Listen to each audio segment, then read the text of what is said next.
Man, that was a great interview, bro. Like, I really talking to a championship coach, dog, talking about where he come from, what make him love basketball, why he love basketball. Man, that's some pretty good insight. Like, great, Absolutely. great, And great. I feel like he was really. This is my first time meeting him. So just to make that clear for everybody, this is my first time not being on a text. You know what I'm saying? Yeah.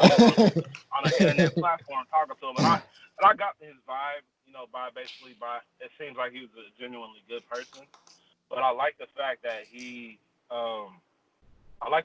he said he doesn't have limited thinking as far as he wasn't looking for money.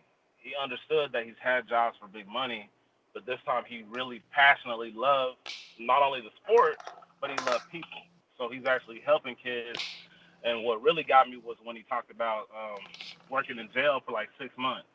When he said he worked in jail for like 6 months, seeing those kids feel hopeless or mentally broken, that kind of leads me to this last subject I was trying to talk about as far as the unfortunate situation with Ahmaud, Ahmaud Arbery and also George Floyd with a lot of this police brutality. So I just wanted to say, it's a very unfortunate time.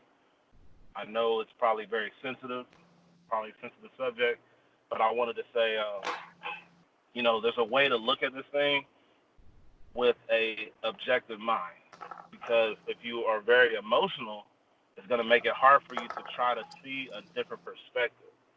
And that's one thing I've been trying to work on myself is that how can I try to shed any beliefs that I had that may not be true, but it might be just something I believe my whole life, right? And so for me, one of the words that I really came up with is called axioms. Everybody has what's called an axiom, and what an Mhm. axiom is a self-evident belief. So we all have different personalities. How you talking about like some kids are real quiet, yes so nurse, no sir. They have a low self-esteem. I feel like that's a big thing in the black community is that we actually don't understand that the war against black people is mostly a war of our mind. It's a war of our brain. It's a psychological war. If I can damage somebody in the brain, they're gonna go ahead and damage themselves, and they're gonna damage everybody around them, and I can keep those type of people oppressed. So I look at that a lot psychologically because when you look at the psychological field or the neurological field, you see that there's different ways to categorize your personality. They have something called the Big Five, and the Big Five, what that is it's extroversion, introversion. If you're extroverted or you're introverted. They also have openness to try new things. Another part of that is neuroticism, and then conscientiousness. So when you look at the way to actually look at somebody's personality, you can almost predict of how I can manipulate this person. And sometimes when you look at somebody who's really in pain, or who might be depressed, or who might be mentally going through like a whole prison in their mind, you might want to judge them like, oh my God, why are they doing that? They're so stupid.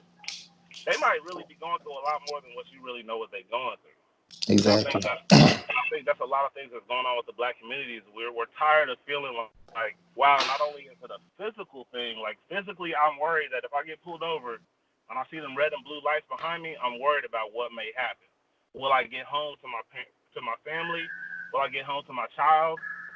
So that's a physical fear, but I think psychologically it messes with our identity because you see, after like Stephen Jackson said, after somebody's already dead and gone, the TV is talking bad about that person.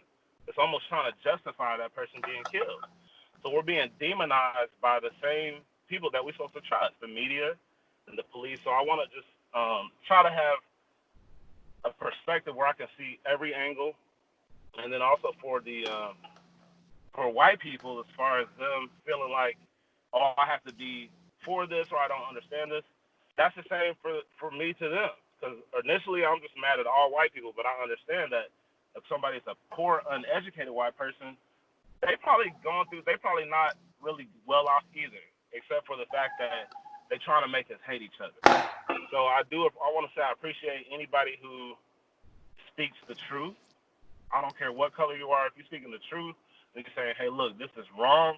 I'm with you, and I'm with anybody who's like that. And what do you think about like this whole, the controversy and all the riots and everything going on in the streets? Uh, I mean, as far as let me touch bases on the actual event that happened.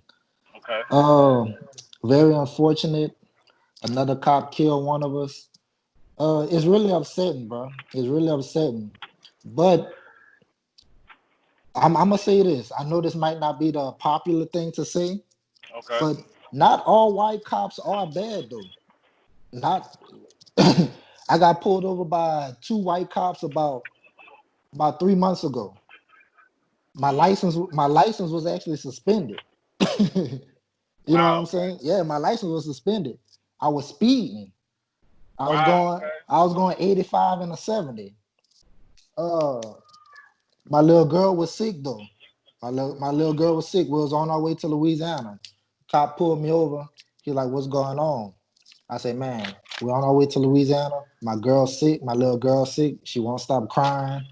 I mean, I'm just trying to hurry up and get to the nearest hospital. I'm trying to see what's going on. He took my license. He like anything before we run your license, anything wrong? I like, yeah, my license suspended, but I live in Texas right now, so I'm gonna get that taken care of that's why I'm going to Louisiana. He took my license. He looked in back of the car. He gave me my license back. Like, sir, go ahead, take care of your little girl. Get that Wow. license fixed. Wow. Y'all have yourself a good night. Two white cops. Two Okay. white cops. So you Now, know what were I'm you saying? afraid? Were you afraid when they Yes, first yes, pulled you over? yes, Okay. yes, yes. I had my hands in my pockets and everything. My hands Really? wasn't coming out my pockets. I understand that, and I know that people may initially react to that by saying, "Well, we know they're not all cops are bad," and I know that people know that, but I appreciate the fact that you pointed out because right now it is very general, like it's almost like a crowd mentality. So if Mhm. you out in the crowd and they just see any cop, it's almost as if, let's say, a racist person sees any black person, right? So I'm Mhm. identifying you by your uniform. I'm immediately thinking that you're racist. I'm immediately hyped. And like I said, like, how I know a lot of black people right now, we're so angry right now because if you have to put yourself in the shoes of the family of Ahmaud Arbery, you got to put yourself Yes. in the shoes of the family of George Floyd. So if I saw my brother, because I have a younger brother that played for OU Sooners, played football for them, and so I'm very proud of this kid. I'm seeing him grow into a man. So if I see that he is complying, he's doing everything that the cop is asking him to do. He's being polite. He's not threatening the cop, and I have to watch on camera for the world to see. This my blood and flesh, my brother, get his neck stomped on. Until he dies in front of everybody. I can't even imagine that pain. You know what I'm saying? So I can't criticize anybody who's already probably dealt with it in the past. Now they see George Floyd again. That's going to take them right back to that same pain that they felt years ago. Yes, If they had sir. a fight with a cop. So I think that again, trying to see every perspective as far as saying, hey, don't hurt these communities or you're burning down your own community. I have a rebuttal to that actually as well. It's not your community. Don't tell me that Target. Don't tell me that Neiman Marcus, AutoZone. Don't tell me that's my community because those buildings and those establishments are owned by white elites. And a lot of things that the news isn't showing is that these are whole blocks. I'm saying like 2 to 3, 4, 5 miles of entire stores all cleaned out, like 20, 30 stores cleaned out. So don't pretend like it's just like one little thing. No, this is actually hurting some people's pockets, and it's not black people. It's not our community. It's not no black people own no AutoZone. No black people own no Gucci stores, Neiman Marcus. All these stores that are getting hit. So there is a strategic pain as far as just hitting out to capitalist people who put this image out. And I think a lot of that stuff comes from what we were talking about earlier, the demonization. If TV's telling me I'm bad, if my family structure has been broken by legislation that's targeting me, if we're always in jail, like how Brandon said, these kids were in jail with him and they were young kids and they were looking at doing long stretches, they already feel hopeless.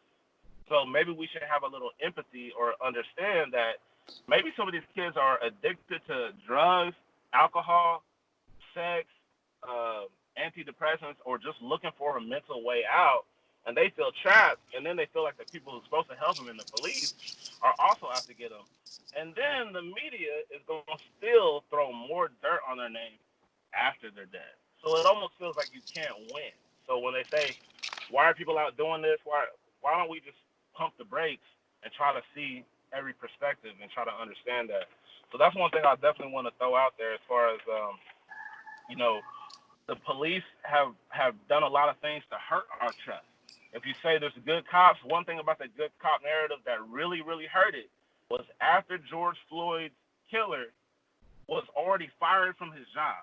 After he was fired from his job, there was a whole army of people, and they were all police, at his house to protect him. So he had over 75 police officers at his house to protect him for what he murdered somebody in cold blood on camera, and he was already fired. If you're fired, that means you did something wrong. So if you're Mm-hmm. fired and you did something wrong, and I still have 75 police, every single police officer in the area still has your back, and they come into your house, that lets me know that you are not with black people.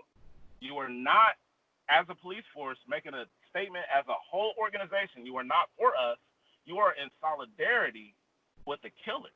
That's what you're saying, because actions speak louder than words. So I do think the police better try to be more transparent and try to think from other perspectives like we need to do as well. So it's just a really tough time, and I want to hopefully that we still have hope, and I pray that our brothers and sisters stay safe out there. Yeah, man, that's some good knowledge you were speaking now, Reezy. Um, but before we go, man, we gotta wrap it Mm, up. I just want to give a couple of okay. shout out. I just want to give a couple of shout outs. I want to give a shout out to Danielle Carter.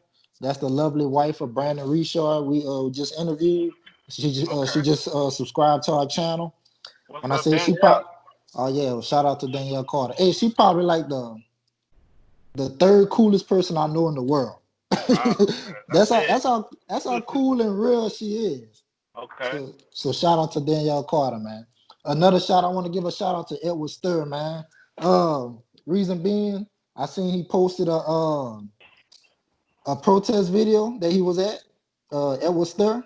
So man, go ahead, shout out to Edward Ster, man. Okay. And that's all I got, Okay. Reason. Yeah.